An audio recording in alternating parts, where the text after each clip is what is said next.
At first I thought these were deer tracks, but actually they look like something with paws went running through here last night.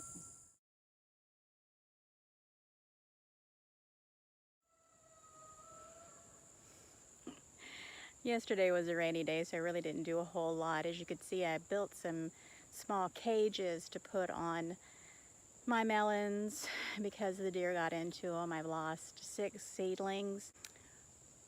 I thought maybe we'd have some deer in the field last night, but there wasn't any. As I showed you previously, there looks like something like a predator or a dog, canine, ran through here last night. Everything seems to be okay. I'm now going to walk through my little orchard and see how everything's doing. And this is my apple. And my elderberries, they were doing really well, but I may have lost them to the deer. This one's coming back up. And then we have an old plum tree that's not doing very well. I'm probably going to have to replace it.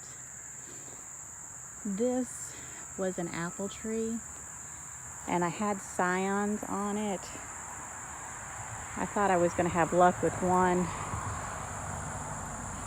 but all 3 of them died. And the last one finally fell out. We'll have better luck next year, maybe. It's another elderberry, another small fig, and a grapevine, which isn't producing any grapes, so we'll be replacing this one too. I've got a nice pear tree. It's full of pears, and the deer have been nibbling on it quite a bit. I think I need to start pulling these off and seeing if I can make some pear jam or something, maybe some pear butter.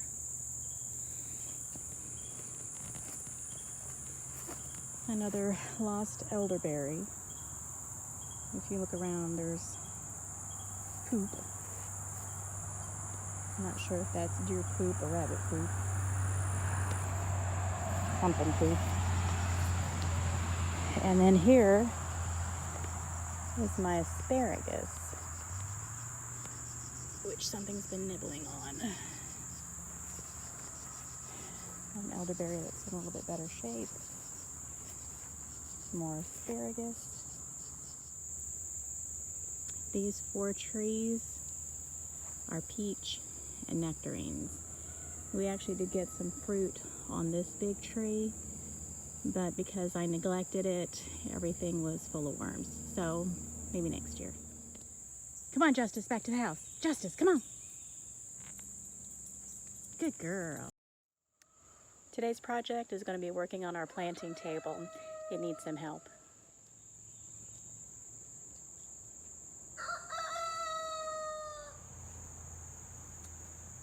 So this is one of 2 junk piles. And today I'm going to use one of these boards. I don't know what it's called. If I did say it, it would probably be wrong. I'm going to use it and cut it into 32-inch sections. And these are going to be the legs on my planting station. There are some old corded woodworking tools here, but I'm really not comfortable using them. So I'm going to use my ReWind battery-powered chainsaw to do all the work for me today.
As you can see, that was not a DIY or a tutorial. It was basically me just showing you that with limited carpentry skills and tools, you can make things out of items that you have lying around your home, homestead, or farm to create things that you can use. That plant stand originally was sitting on the ground. I had lifted it up on some sawhorses and it just wasn't working, so I decided that I was going to make some legs, put some legs on it and let it stand up on its own and be a proper height for me and my mother-in-law so that we weren't bending over, breaking our backs. So that's what I did and it's done. I want to thank you all again for coming by and visiting my vlog and being a participant in my adventure, and hopefully I will see you next time. Have a great day. Thank you.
And the peas are really taking off and I see no sign of deer. Okay, these are our dying tomatoes. We were not very successful this year, but I'm going to try an experiment. And I'm going to clip off a couple of these ends, see if I can root them and start some tomatoes for the fall. See what happens.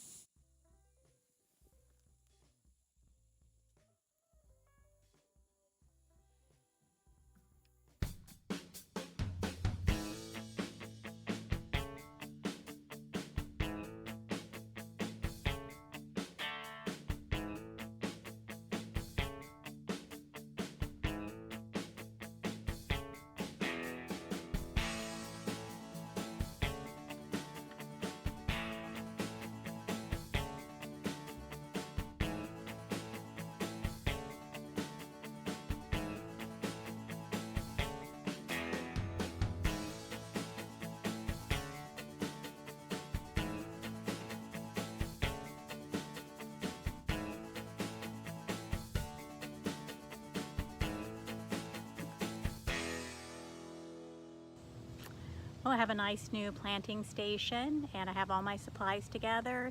So now we're going to get those tomatoes into some soil. I have 14 plants that I'm going to put into soil. The ones in this red bucket that I have haven't been in the water long enough to root, so I'm going to wait for another day.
Okay, I finished up. I did not put basil in these. I don't think I have time.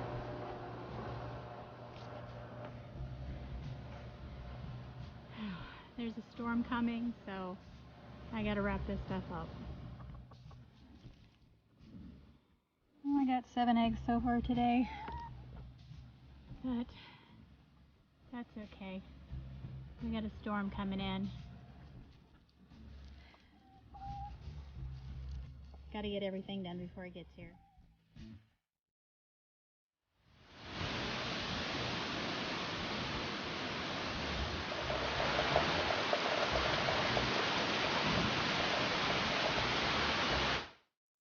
I watered these really well last night, so they really don't need a whole lot of water. And I'm very happy with the way these orange pear tomatoes are growing. These tomatoes, however, are destined for another use.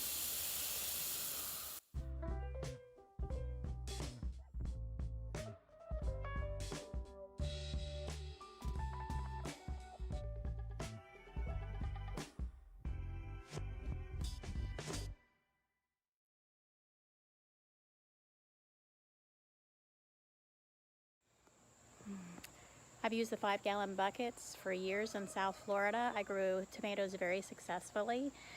So I believe that I'm going to go ahead and buy me some 5-gallon buckets. I'm going to create some of these buckets and put my tomatoes in them, and I will use them to grow in my greenhouse when it starts to get cool.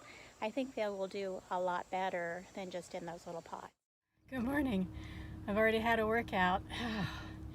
I'm here at my local box store.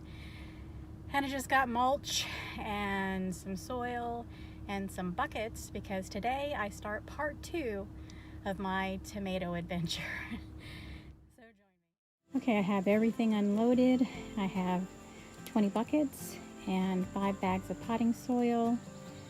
This should make 10 containers for my tomatoes.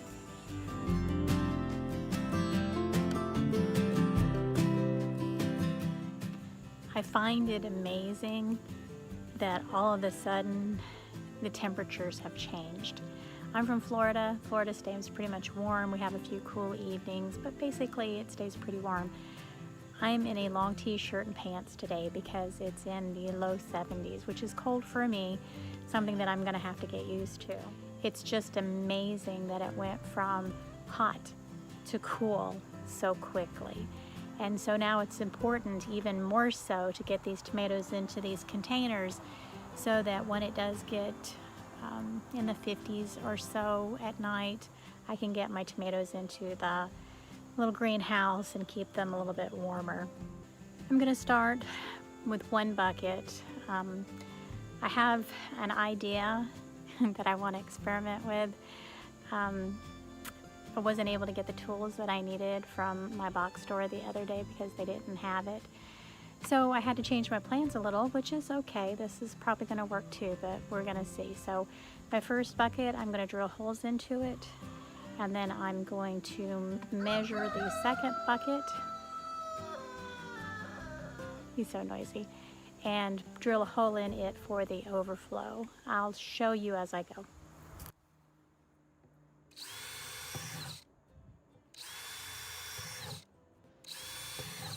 Doesn't really matter where you put them, just holes.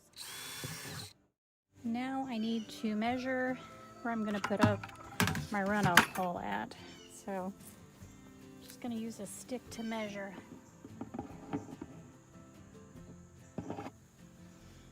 And right about there.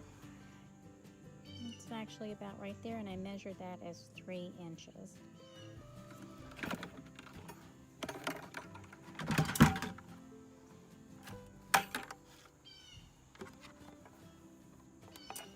So this has a little lip on it, so I'm going to go from 3 inches and up, and that's where I'm going to put my hole.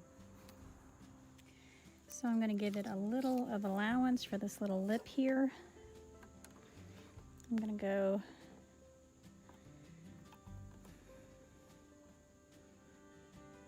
right there at 3. I'm going to mark it below.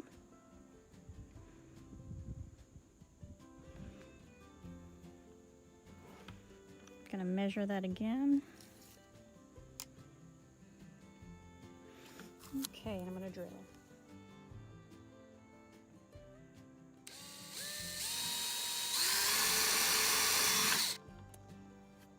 That's it. And now I got to see if I put it at the right spot.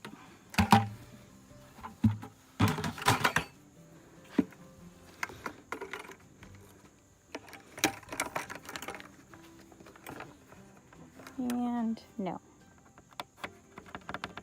it's blocked. So I'm gonna have to bring it down quite a bit, as a matter of fact.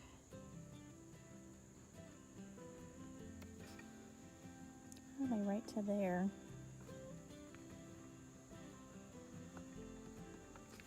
Okay, we're gonna try this again.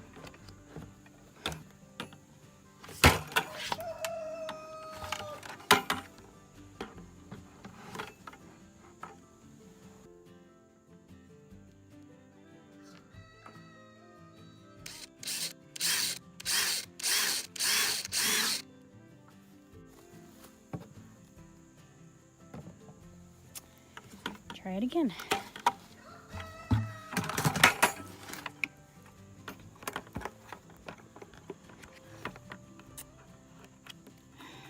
That's still too high.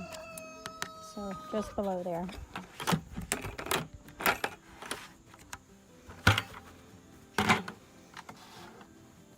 I'd rather mess up on one than with all of them, so.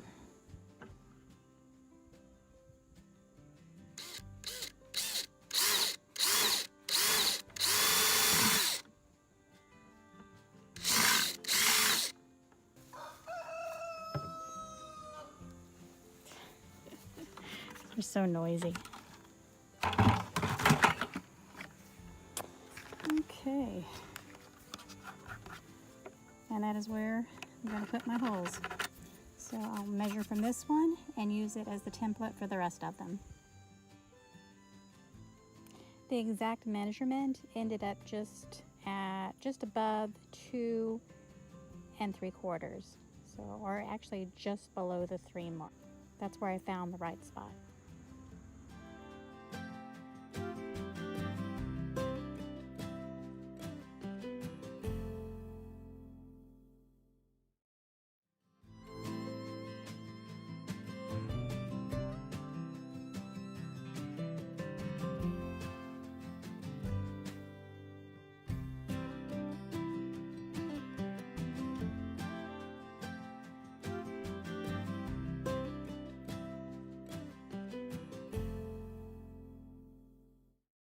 So this is the premise, or my idea.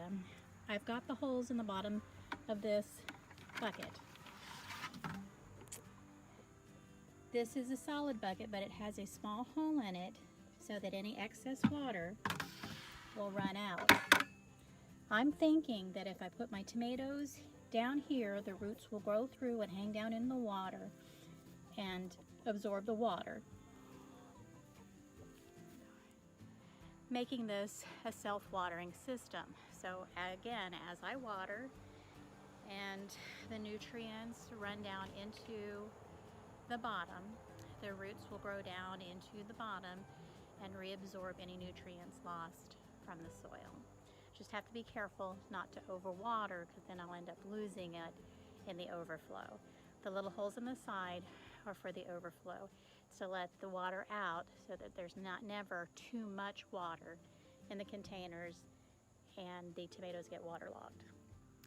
And now I'm going to transplant my tomatoes into the containers.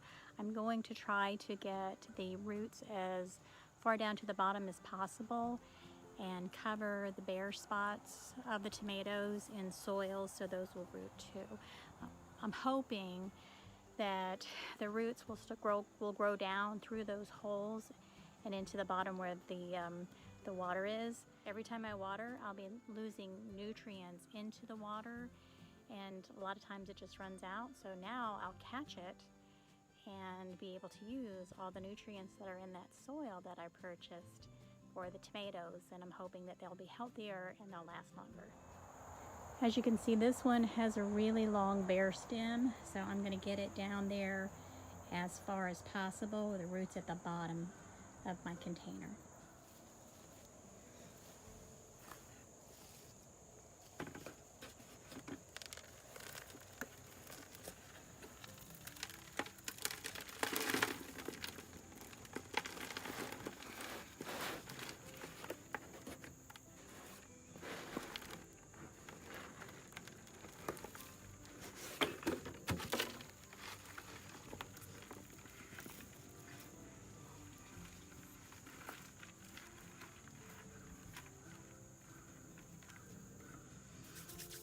I don't know if you could see that, but it was already becoming root bound.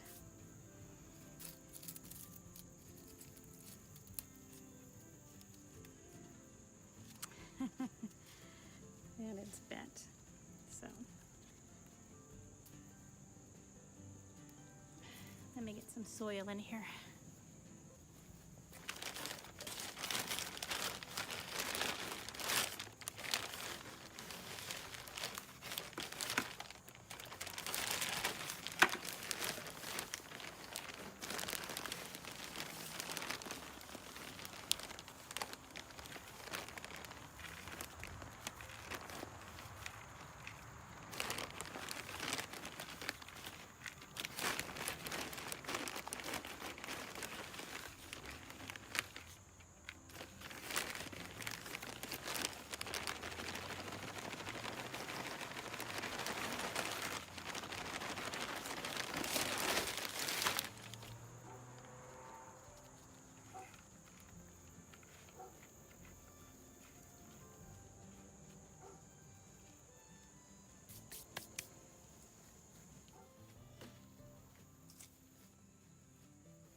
I'm going to pot as many as I can before I run out of soil.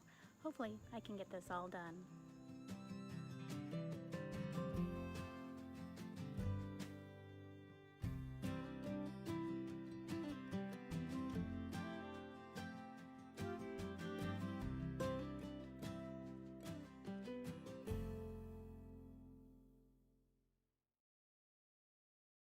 So I have 7 replanted tomatoes in their new containers.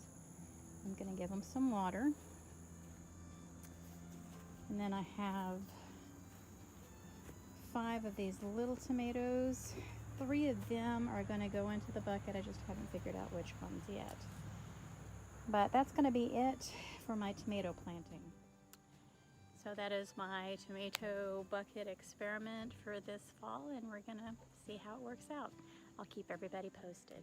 In the meantime, if you'd like, subscribe and hit the notification bell for when I upload new videos.